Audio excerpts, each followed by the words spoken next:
Good evening to all. आज के lecture में हम करने वाले हैं कैरेक्टरिस्टिक्स ऑफ रिसर्च। आइए देखते हैं। फर्स्ट पॉइंट है आपका objectivity. Objectivity means being neutral, एकदम न्यूट्रल रहना है, किसी के पक्ष में नहीं रहना है। अनबायस्ड, पक्षपाती नहीं होना है आपको। And fair while conducting research. It refers to keeping personal opinions, emotions और preferences out of the research. जो भी आपका अपना ओपिनियन है ना, उसको किनारे रखिए, अपने इमोशंस को, अपने प्रेफरेंस को आउट रखना है रिसर्च से। अगर ये सब भी आप इंक्लूड कर लेना रिसर्च में, तो रिसर्च आपको ऑब्जेक्टिव फिर रहेगा ही नहीं, ऑब्जेक्टिविटी उसमें रहेगी ही नहीं। एंड फाइंडिंग्स सोली, और जो भी आपका फाइंडिंग्स है वो कंप्लीट का कंप्लीट किसके ऊपर बेस होना चाहिए? Facts and evidence. ठीक है। How to maintain objectivity in research? Use reliable sources and verified data. Avoid emotional language, जो आपका इमोशनल लैंग्वेज है इन रिपोर्ट्स और एनालिसिस, इसको आप अवॉइड करेंगे। Don't manipulate data to fit your expectations. जो भी आपको डेटा मिल रहा है, ऐसा नहीं कि आप उसमें छेड़छाड़ कर दें, मैनिपुलेट कर दें। गेट पेयर रिव्यू और फीडबैक टू डिटेक्ट बायस। अगर कुछ पक्षपात है तो उसका पता लगाने के लिए, बायस को डिटेक्ट करने के लिए आप क्या करेंगे?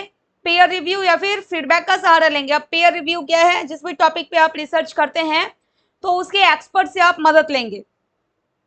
Use quantitative methods. Quantitative methods का जब हम यूज करेंगे तो ऑब्जेक्टिव ही होगा रिजल्ट हमारा। जहां भी संभव हो वहां पे आप क्वांटिटेटिव मेथड का यूज करेंगे। यानी कि क्वांटिटेटिव का क्या मतलब है? वो नंबर्स का यूज करना है, स्टैट्स का यूज करना, नंबर्स एंड स्टैटिस्टिक्स का यूज करेंगे। ठीक है। नेक्स्ट है आपका reliability. Reliability in research refers to the consistency होनी चाहिए, स्टेबिलिटी होनी चाहिए आपके रिसर्च में। रिपीटेबिलिटी, यानी कि जब आप रिपीट करें अपने रिसर्च को, जो भी आपका रिसर्च का क्वेश्चन है, जब आप रिपीट करें तो सेम रिजल्ट आए, इसी को आप बोलते हैं रिलायबिलिटी। रिपीटेबिलिटी ऑफ रिजल्ट्स, यानी कि जब भी आपका जो भी टॉपिक है, आप उस टॉपिक पे रिसर्च कर रहे हैं तो रिजल्ट जो है वो अगर हर बार अलग अलग आ रहा है तो आप कहेंगे कि रिलायबिलिटी जो है आपके रिसर्च में वो नहीं है।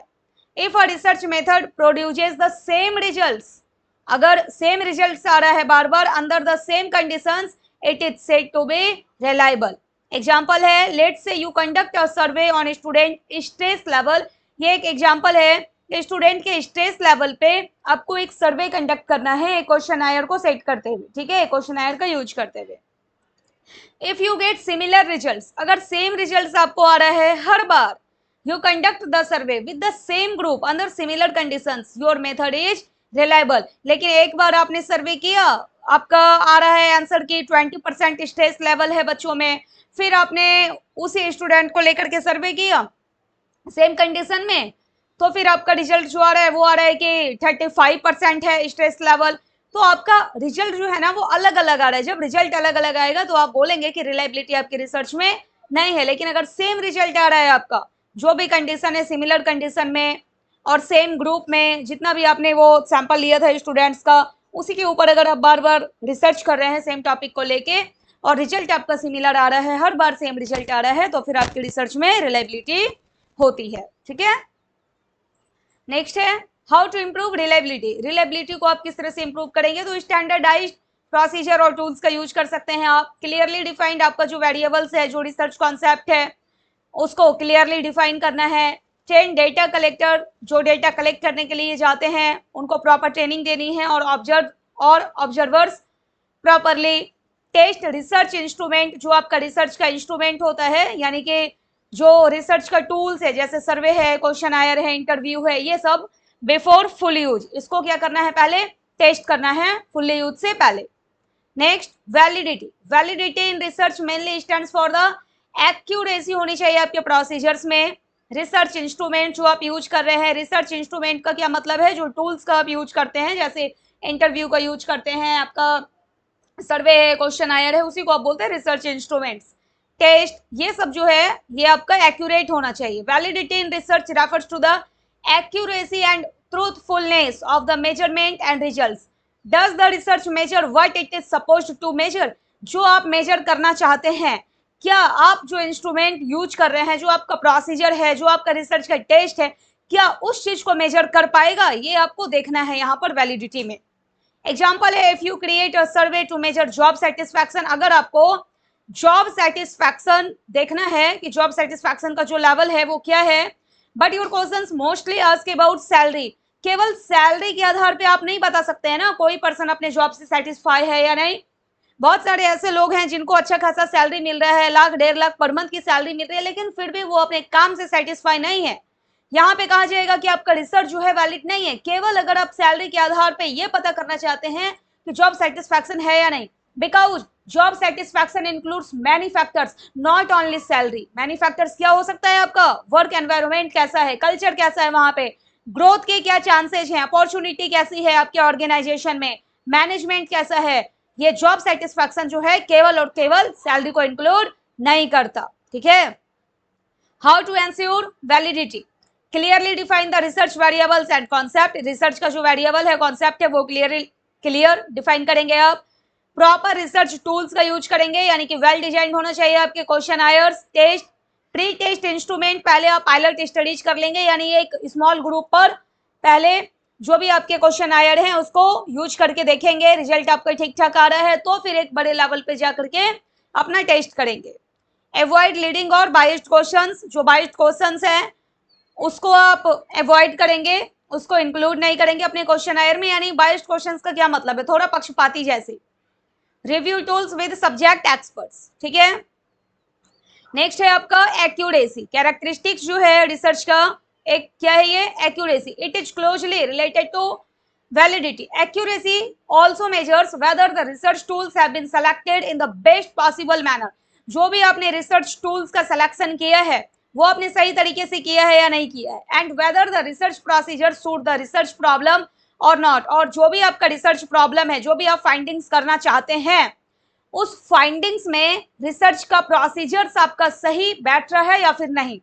Accuracy in research means the findings are correct. Accuracy ये चेक करता है जो भी आपकी रिसर्च फाइंडिंग्स है वो करेक्ट है या नहीं, प्रिसाइज है या नहीं। यानी कि प्रिसाइज का क्या मतलब है, एकदम exact, accurate, clear and reflect the true situation. It ensures that data collection, analysis and interpretation are free from errors और एनी बायसेज। ठीक है। नेक्स्ट है क्रेडिबिलिटी। क्रेडिबल का क्या मतलब होता है, विश्वसनीय, आपका जो रिसर्च है वो विश्वास करने लायक हो। Credibility refers to the degree to which the results of a research study are believable. Believe करना यानी कि विश्वास करना, ट्रस्ट वर्दी हो and reflect reality. It indicates that the study was conducted in a way, study इस तरह से conduct होना चाहिए, that ensures the truthfulness and authenticity of the findings. आपका जो भी रिसर्च फाइंडिंग्स है ऑथेंटिक हो वो, यानी कि सही हो। इसमें क्या करते हैं ना, देखिए प्राइमरी डेटा, आपको भी पता है कि 2 तरह के डेटा का आप यूज करते हैं, प्राइमरी और सेकेंडरी डेटा। इसका एक लेक्चर भी बना हुआ है, आपको डिटेल में पढ़ना है तो आप प्लेलिस्ट चेक कर लीजिएगा रिसर्च का। प्राइमरी डेटा के बारे में आपको पता है, ये जो है फर्स्ट हैंड कलेक्टेड होता है, टाइम कंज्यूमिंग होगा, कॉस्टली होगा, मोर रिलायबल होगा।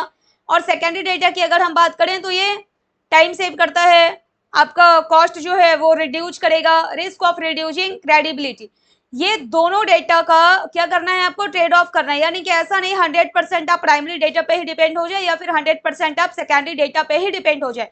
जहां पे इसकी रिक्वायरमेंट है वहां पे आप प्राइमरी डेटा को यूज करेंगे और जहां पर इसकी रिक्वायरमेंट है वहां पर आप सेकेंडरी डेटा को यूज करेंगे। तो दोनों के बीच एक बैलेंस मेंटेन करके चलेंगे, इसी को आप बोलते हैं ट्रेड ऑफ करना। किसके बीच में, प्राइमरी डेटा और सेकेंडरी डेटा के बीच में।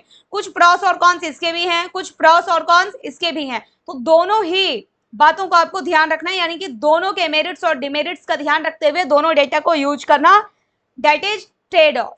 ठीक है। नेक्स्ट है generalizability. It is closely related to validity. ये जो है आपका वैलिडिटी से रिलेटेड है। It refers to the degree to which research findings can be applied to a larger population और डिफरेंट सेटिंग्स। यहाँ देखिए जनरलाइज जब हम करते हैं किसी भी बात को, इसका मतलब ये है जो भी आपकी रिसर्च फाइंडिंग्स है अब आप उसको अप्लाई कर देंगे लार्जर पॉपुलेशन पे और डिफरेंट सेटिंग्स पे। और लार्जर पॉपुलेशन पे अप्लाई करने के बाद भी आपके रिजल्ट जो है वो सेम आने चाहिए। It depends on factors like sample size, sampling method and research design. इसके ऊपर डिपेंड करता है आपका generalizability. High generalizability means the findings are relevant. यानी कि अगर आप जनरल कर पा रहे हैं अपनी बातों को, इसका मतलब है जो आपके रिसर्च फाइंडिंग्स है वो रेलिवेंट है and useful beyond the specific group studied. Next है आपका systematic. Research is conducted in a plan organized and methodical way. जो आप रिसर्च करते हैं ना वो एक सिस्टमैटिक प्रोसेस होना चाहिए, यानी कि पहले आपको जिस स्टेप को फॉलो करना है पहले आप वो करें, उसके बाद जो उसका फर्दर स्टेप है वो आप फॉलो करें। It follows A clear sequence of steps from identifying a problem, literature को रिव्यू करना, ऑब्जेक्टिव्स को डिफाइन करना, स्टेप्स ऑफ रिसर्च में आपने पढ़ा था, कलेक्ट करेंगे, डेटा को एनालाइज करेंगे, फाइनली एकदम लास्ट में जाके अपना रिसर्च रिपोर्ट लिखते हैं, कंक्लूजन देते हैं।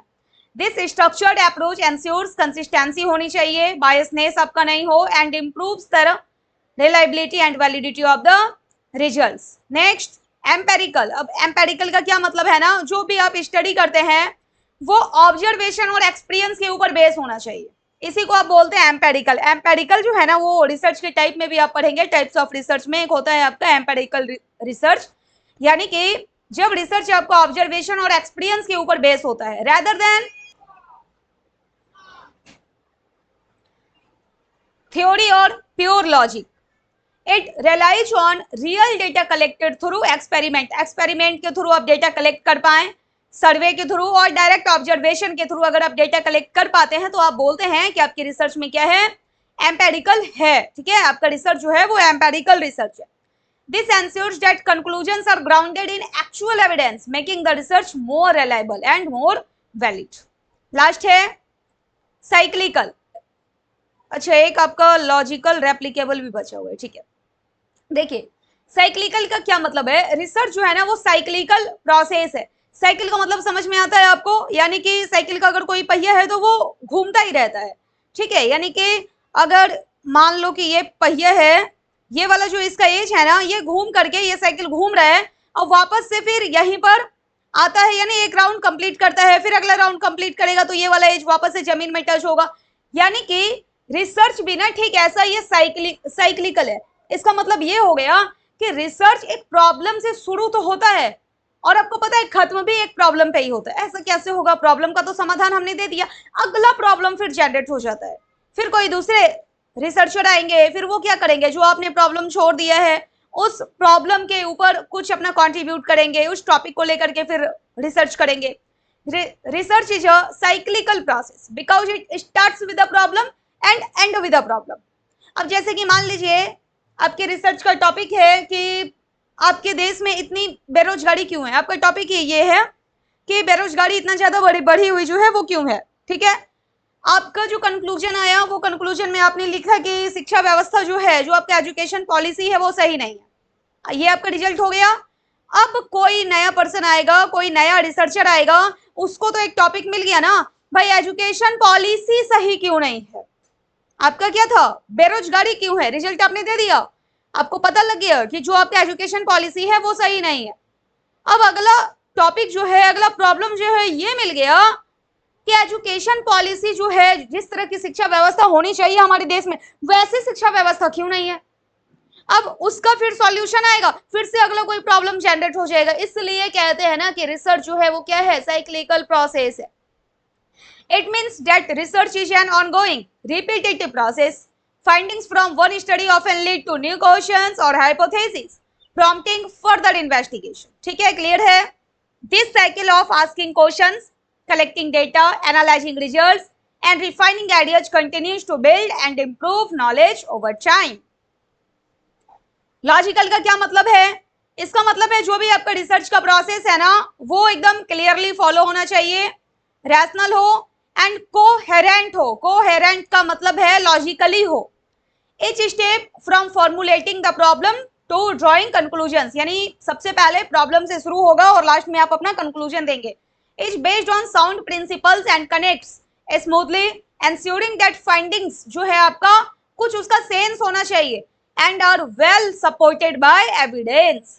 Next replicable. रेप्लिकेबल का मतलब क्या है, रिपीट करना। देखते हैं क्या है, replicable means that research can be repeated by others using the same methods and conditions producing similar results. यानी जब भी कोई आपके रिसर्च को रिपीट करे सेम मेथड से, सेम कंडीशन में, अंदर सेम कंडीशन, जो रिजल्ट आ रहा है ना, ऐसा नहीं आपका रिजल्ट कुछ और आ गया, आपके मित्र ने उसी टॉपिक को लेकर के रिसर्च किया उसका रिजल्ट कुछ और आ गया, ये चीज नहीं होनी चाहिए। अगर कंडीशन सेम है, मेथड सेम है, तो रिजल्ट जो है वो आपका सेम होना चाहिए, चाहे कोई भी आपके उस टॉपिक को लेकर के रिसर्च करे।